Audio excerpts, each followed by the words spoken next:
नमस्कार दोस्तों, Shri chemical industries के यूट्यूब चैनल में आपका एक बार फिर से स्वागत है। मेरा नाम अजय त्रिवेदी है।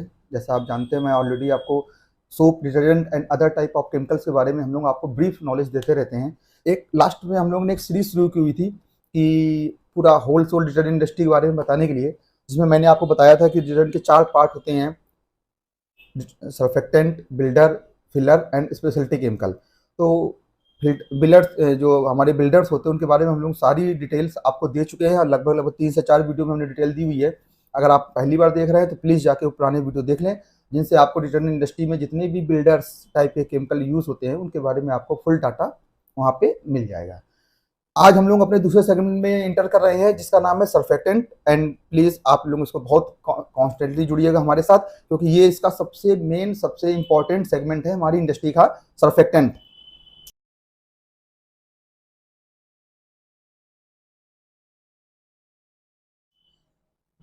इसके बाद में हम लोग फिलर लेंगे, साथ में इसके बाद में हम लोग स्पेशलिटी केमिकल भी लेंगे। बट आज हम लोग सर्फेक्टेंट को स्टार्ट कर रहे हैं। जो लोग पहली बार जुड़ रहे हैं उनसे प्लीज रिक्वेस्ट है कि आप इसको लाइक, सब्सक्राइब कर लें चैनल को, बेल आइकन भी दबा लें, जिससे कि आगे की नोटिफिकेशन आपको टाइम टाइम आपके पास आते रहें, मिलते रहें, आप हमारे बाकी की वीडियो भी देख सकें।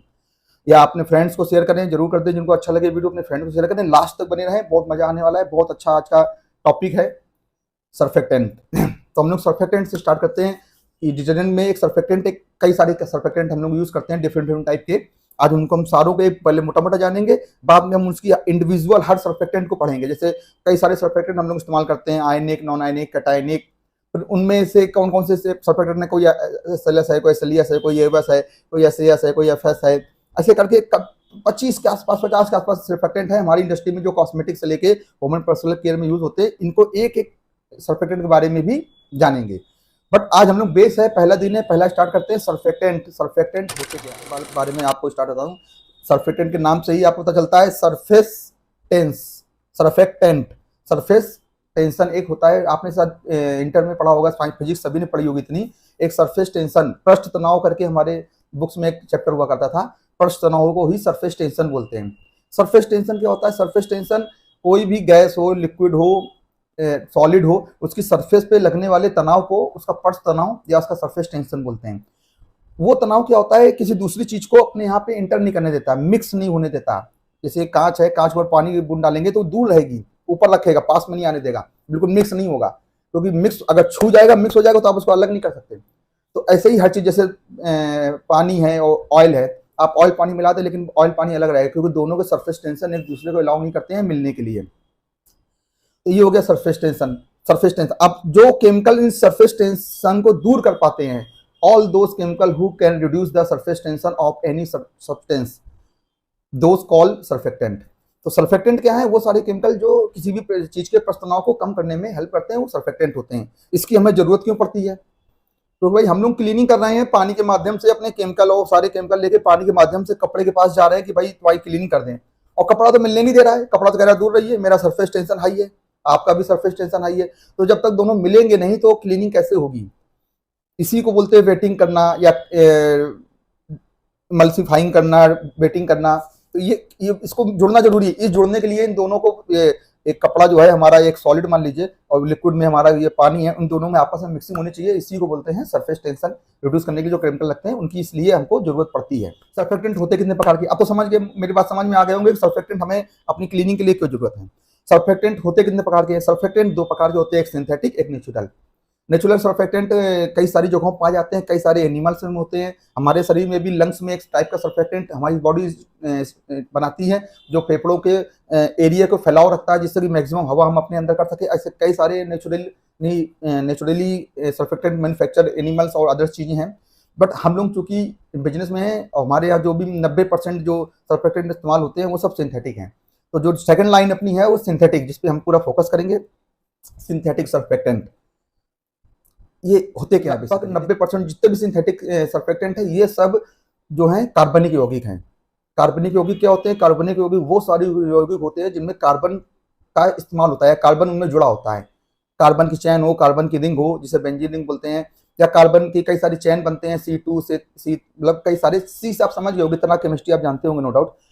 तो ये सारे सर्फेक्टेंट जो होते हैं कार्बनिक यौगिक होते हैं। इनमें 4 टाइप के सर्फेक्टेंट होते हैं सिंथेटिक में। एक होता है नॉन आयनिक, एक होता है कैटायनिक, एक होता है एनायनिक और एक होता है एम्फोटेरिक। ये 4 टाइप के सर्फेक्टेंट होते हैं। अब इनमें डिफरेंस कैसे क्रिएट करते हैं, क्यों, कैसे मालूम पड़ता है नॉन आयनिक कौन है, एनायनिक कौन है, कैटायनिक कौन है, एम्फोटेरिक कौन है? तो इसमें मैं सीधा सा तरीका बताता हूँ। जो भी कार्बन चेन होती है, जनरली कार्बन जो चेन होती हैं उनमें 2 छोर होते हैं, एक हेड होता है, एक टेल होता है। हेड जो होता है हाइड्रोफिलिक होता है, टेल जो होता है हाइड्रोफोबिक होता है। अब हाइड्रोफोबिक को अगर मैं आपको समझने लायक लैंग्वेज बताऊं तो हाइड्रोफिलिक माने वाटर लवर और हाइड्रोफोबिक माने वाटर हीटर। मतलब कहने मतलब दो, हर उसमें दो, ये जो जितने भी सर्फेक्टेंट है सब में 2 होता है। जो टेल होती है, टेल बहुत मायने नहीं रखती है, लेकिन जो हेड होता है हमारा, हेड मायने रखता है। हेड के कैरेक्टर के हिसाब से ही उसकी हम लोग डिफ्रेंशिएट करते हैं। उसका कोई भी, उसमें किस टाइप के चार्ज है, किस टाइप के आयंस हैं, उसके हिसाब से जो हेड के आयंस होते हैं उसके हिसाब से ही हम उसका वो करते हैं। और तो अब हमने, जैसे मैं बता रहा था कि अगर आप 4 प्रकार के हमारे सर्फेक्टेंट हो गए। एक होता है non ionic, cationic, anionic, amphoteric. वो टेल या वो सर्फेक्टेंट जिनके हेड पे कोई भी आयंस नहीं होता है, नॉन आयनिक, नो आयंस, मतलब ना प्लस है ना माइनस है, कोई भी आयन नहीं है, वो हमारे हो गए नॉन आयनिक। ये बहुत इंटरेस्टिंग है क्योंकि ये इनको, जब इनमें आयंस नहीं होते हैं तो इनको पानी के अंदर घुली हुई अदर चीजों से इफेक्ट नहीं पड़ता है। डेट मीन्स जो पानी के अंदर हार्डनेस है उससे इफेक्ट नहीं पड़ता है। और ये बहुत वाइडली यूज होते हैं, सबसे ज्यादा कॉस्मेटिक में यूज होते हैं। इसके मैं कुछ एग्जाम्पल आप बता दूं, जैसे फैटी अल्कोहल्स आते हैं, कई सारे आपने देखे होंगे, वो बहुत ज्यादा होते हैं।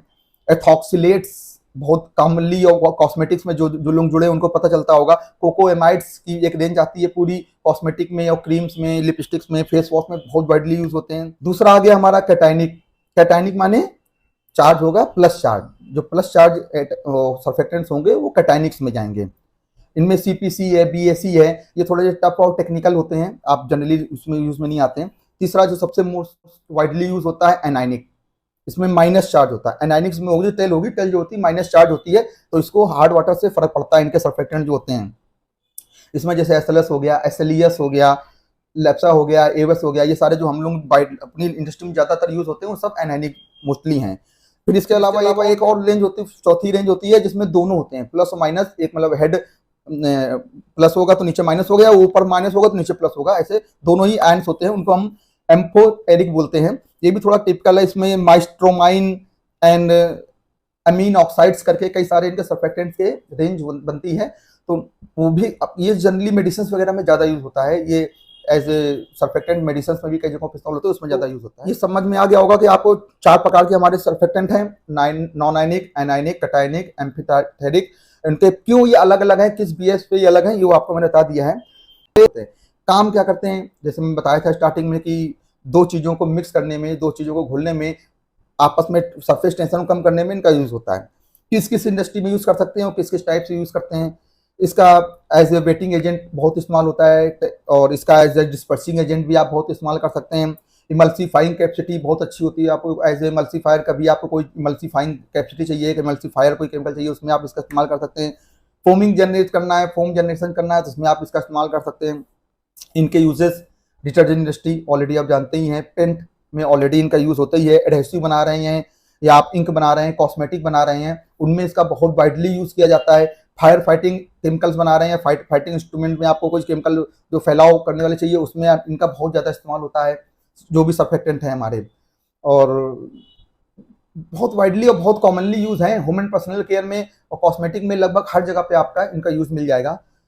सो आई थिंक आप लोग सर्फेक्टेंट के बारे में जान गए होंगे। सर्फेक्टेंट क्या केमिकल होते हैं, सर्फेक्टेंट केमिकल कितने प्रकार के होते हैं, उनमें प्रकार में विच्छेदन कैसे है, अलग अलग टाइप के केमिकल क्यों बने हैं, किस व्याप पे बने हैं, और उनके यूजेस कहाँ कहाँ हैं, सर्फेक्टेंट्स काम कैसे करते हैं, एक कॉमन बंच आइडिया हो गया है। ये तो प्रकार हो गए। अब एक एक जो सर्फेक्टेंट जो हम लोग अपनी इंडस्ट्री में यूज करते हैं, एसिड स्लरी है, फिर एवस है, फिर एसएलएस है, फिर एसएलईएस है, फिर कोकोएमाइड है, लोरामाइन ऑक्साइड है, या इसके अलावा एसएएस है जो हम लोग ऑलरेडी मैन्युफैक्चर करते हैं, वो ऑयल बेस्ड सर्फेक्टेंट हमारा जो है soybean oil based surfactant. FS है शुगर बेस्ड सर्फेक्टेंट, जैसे शुगर बेस्ड सर्फेक्टेंट मैंने अभी आपको नेचुरल बता रहा था, ये जो एफएस है हमारा, ये नेचुरल सोर्स है, नेचुरल सर्फेक्टेंट है, जो मैं बता रहा था कि नेचुरली भी तो सर्फेक्टेंट पाए जाते हैं। ये शुगर मिल्स में पाए जाने वाले कुछ केमिकल्स के थ्रू बनाया जाता है, इसलिए शुगर बेस्ड सर्फेक्टेंट बोलते हैं इसको। एफएस भी बहुत बढ़िया केमिकल है। तो गाइस आपको कैसा लगा ये वीडियो, अगर अच्छा लगा है तो अपने फ्रेंड्स और अपने रिलेटिव्स को जिनको इनको जरूरत हो उनको जरूर शेयर कर दें, लाइक कमेंट जरूर कर दें। जैसे जो भी आपको कुछ और जानकारी चाहिए हो एक्स्ट्रा, तो आप उसमें यूट्यूब चैनल पे हमारे कमेंट कर सकते हैं। आप हमें डायरेक्ट फ़ोन भी कर सकते हैं। आप हमारा नंबर लिख लें। हमारा नंबर है 9335029561, 9335029560 और 62 भी हमारे नंबर हैं। आप इन पे भी व्हाट्सएप और एसएमएस या कॉल के जरिए हमसे संपर्क कर सकते हैं। थैंक यू दोस्तों, धन्यवाद देखने के लिए। Thank you.